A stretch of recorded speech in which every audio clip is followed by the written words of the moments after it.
We're here with Simmons College crew team members, senior Sophie Stone on the right and junior Olivia Smirowski on the left. The Sharks compete in this weekend's 51st annual Head of the Charles Regatta.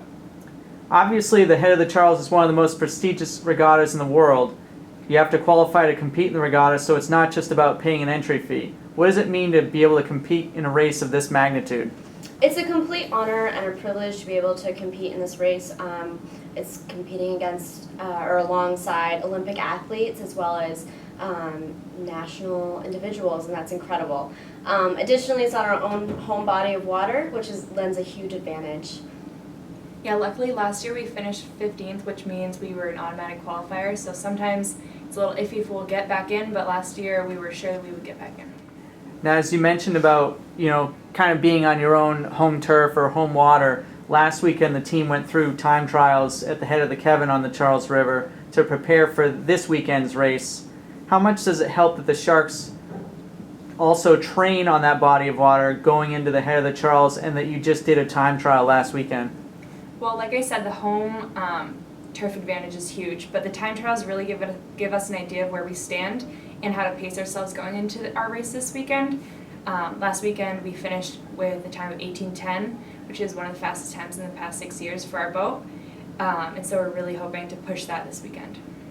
Now, Olivia, as a coxswain, what's going through your head when you're out there on the water, and what kind of dictates your strategy when you're out there? Well, safety is always number one, especially in a competition as large as this. But definitely steering a really tight, clean course so as to have the fastest and shortest course possible to lend an advantage to our boat. Additionally, I'm anticipating a bit of a headwind coming into Sunday, so just being prepared for that and having a counterattack on Mother Nature's blows. Now, Sophie, last year Simmons finished 15th to qualify for this year, but for much of the race the Sharks were further behind than that. Describe what it's like to make up so much ground during a race, and what do you have to do in order for that to happen?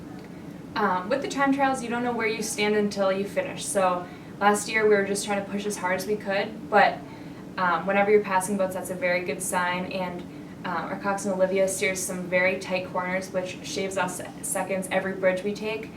So that definitely adds up and can help us finish in a better place. Now, Olivia, there's 9 people in the boat, but 8 of them have oars, and the coxswain's the only one that doesn't, and you're that person. What kind of traits would you say make up a good coxswain? Somebody who has a strong leadership voice, somebody who is a petite figure, is always a benefit to the boat, so they're not contributing as much weight. Additionally, someone who can take feedback and learn from their rowers every single day is absolutely vital, and a positive attitude never hurts. Now, your coach, Nick Kermakov, has been here at Simmons for over 20 years. He's raced personally on the head of the Charles. He's had a lot of teams race in this regatta. How vital or how valuable is it that he has all that experience, and what kind of things does he tell you out there to look for when you go into this race? His experiences are super valuable to us. He has raced on the Charles more times than we have, obviously, and he has some really great tips on how to steer a better course and improve every part of our techniques. So we take as much as we possibly can from him because his experience really is invaluable to us. Now, go ahead. I think that in addition to that, I think a lot of our pieces leading up to the Charles definitely reflect what he's learned over the years, which evidently sets us up for success when we actually compete in the Charles.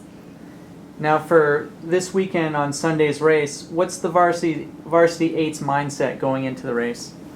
Definitely super positive. We're really pumped. It's a really exciting event, and as I mentioned before, it's a total privilege. Based on our time trials last weekend and head of the Kevin, we placed a time of 18:10. This weekend, we're hoping to get sub 18, which will be the first time in Sharks history. Well, we'll see you out there on the water, and good luck this weekend. Thank you.